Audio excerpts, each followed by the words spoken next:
फिर दिन हुआ,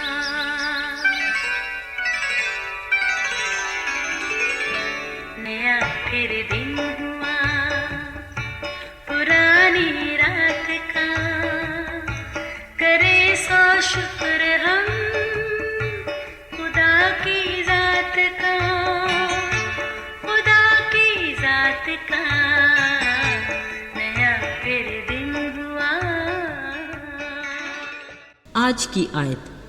अब मैं आदमियों को दोस्त बनाता हूँ या खुदा को, या आदमियों को खुश करना चाहता हूँ।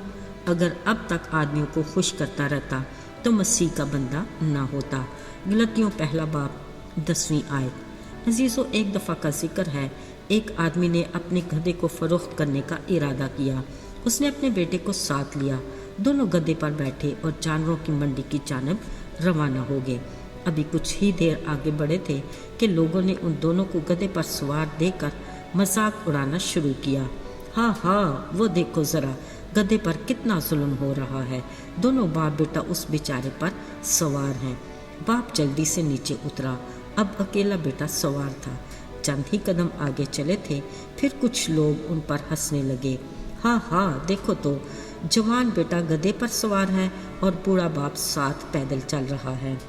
लड़का शर्म के मारे नीचे उतरकर बाप को गधे पर सवार कर दिया और खुद साथ पैदल चलने लगा। आगे कुछ लोग खड़े थे, उनको देखकर फिर मजाक उड़ाने लगे। हाँ, देखो तो ज़रा, बेटा बेचारा पैदल चल रहा है और बाप मज़े से गधे पर सवार है। अब के दोनों सोचने लगे, क्या मुसीबत है, लोग किसी तौर खुश ही नहीं होते, अब क्या करें। बड़ी सोच विचार के बाद दोनों ने एक डंडा लिया, इस पर गधे की चारों टांगें दो दो करके बांधी और इस डंडे को गधे समेत एक तरफ से बाप ने और दूसरी तरफ से बेटे ने कंधे पर उठा लिया। सोचा अब तो किसी को कोई एतराज़ नहीं होगा। मगर अजीज़ों, मज़े की बात ये कि अभी चंद ही कदम आगे चले थे कि जिसने भी देखा हंसने लगे। हाँ, देखो ज़रा, इन दोनों को गधे पर सवारी करने की बजाय उसी को उठाए फिर रहे हैं। अब तो गधा भी सख्त बेजार हो गया, पूरा जोर लगाकर रस्सियों से आज़ाद होकर भागने लगा और लड़खड़ाते नदी में जा पड़ा। अजीज़ों, देखा आपने, भले कुछ भी कर लो, दूसरों को खुश रखने में कभी कामयाबी नहीं होती। हम में से अक्सर दूसरों को खुश करने की कोशिश में लगे रहते हैं, मगर ज़्यादातर नाकाम ही रहते हैं। असल में उन्हें दूसरों के पसंदीदा बनने की ख्वाहिश होती है। कभी तो वो अपने जीवन साथी के मंसूर नज़र बनने का सोचते हैं, या अपने किसी दोस्त, या फिर कभी किसी ऐसी पसंदीदा शख्सियत के मंसूर नज़र बनने की आरज़ू करते हैं। यहाँ तक कि वो जितने भी बड़े हो जाएं, अपनी इस बचकाना आदत से मजबूर रहते हैं। पसंदीदा बनने के शौकीन अक्सर इस बात को भी जहन में रखते हैं कि पता नहीं मेरा हल्का अहबाब मेरे बारे में क्या सोचता है। अजीज़ों, याद रहे, जो लोग इसी धुन में मगन रहते हैं, बदकिस्मती से वो अपने लिए कुछ भी नहीं कर पाते। अगरचे कामयाबी के लिए कई कुंजियाँ हैं, मगर नाकामी की फ़कत यही एक कुंजी है, यानी हर किसी को खुश करने की कोशिश करना। याद रहे, ऐसी मनफी सोच की बदौलत हम अपनी ज़िंदगी के लिए खुदा के मकसद से गुमराह हो जाते हैं। इस बारे यीशु की तालीम में एक नुक्ता गौर तलब है। यीशु ने कहा, खबरदार, कोई आदमी दो मालिकों की खिदमत नहीं कर सकता।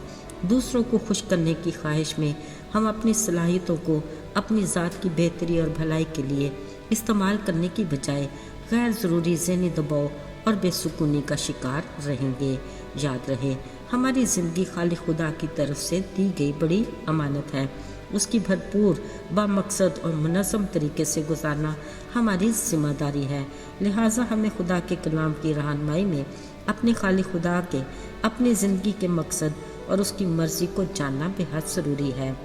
ये भी याद रहे कि हमारी कामयाबी, शोहरत, दौलत या खुशी कोई भी मानी नहीं रखती अगर हम अपनी ज़िंदगी में खुदा के मकसद को ना जान सकें। अब सोचना ये है कि हमारे लिए खुदा का मकसद क्या है। साथियों, खाली खुदा ने कहा, तुम खुदा का मक़दस हो, जिसमें उसका दिया मददगार पाक रूह बसा हुआ है। इस रूह के हम में बसने का मकसद ये है कि हम रूह का खूबसूरत फल जो मोहब्बत, खुशी, इत्मीनान, तहम्मुल, मेहरबानी, हिल्म, नेकी, ईमानदारी और परहेज़गारी है, उन्हें अपनी बातों اور اپنے کاموں سے گواہی کے طور پر ظاہر کریں۔ خالق خدا کے ہم شکل اور ہم مزاج ہوں، ہمیں اس کا نور منعکس ہو، تب ہی لوگ جانیں گے کہ ہم اس کے لوگ ہیں۔ ہمیں خدا کے پسندیدہ بننے کی کوشش میں لگے رہنا چاہیے، ہم میں اس کی خوشنودی حاصل کرنے کی لگن ہونی چاہیے۔ ہمارے دل کو دنیاوی خواہشات سے پاک ہونا چاہیے، کیونکہ خدا کی نگاہ دل پر ہوتی ہے، تاکہ وہ ہمیں بھی داؤد کی طرح کہے کہ مجھے میرے دل کے موافق مل گیا۔ خدا ہمیں ایسا ہی بننے کی توفیق عطا کرے، آمین۔ آئیے دعا کریں۔ اے خداوند، تمام معبودوں میں فقط تو ہی تعظیم کے لائق ہے۔ تو مبارک خدا ہے جو ہر روز ہمارا بوجھ اٹھاتا اور ہر وقت ہمارا خیال رکھتا ہے۔ تو ہمیں اپنی مرضی کے مطابق جینا سکھا، تاکہ ہم تیری نگاہ میں مقبول ہوں اور تیری خوشنودی حاصل کر سکیں۔ یسوع کے مبارک اور بابرکت نام میں، آمین۔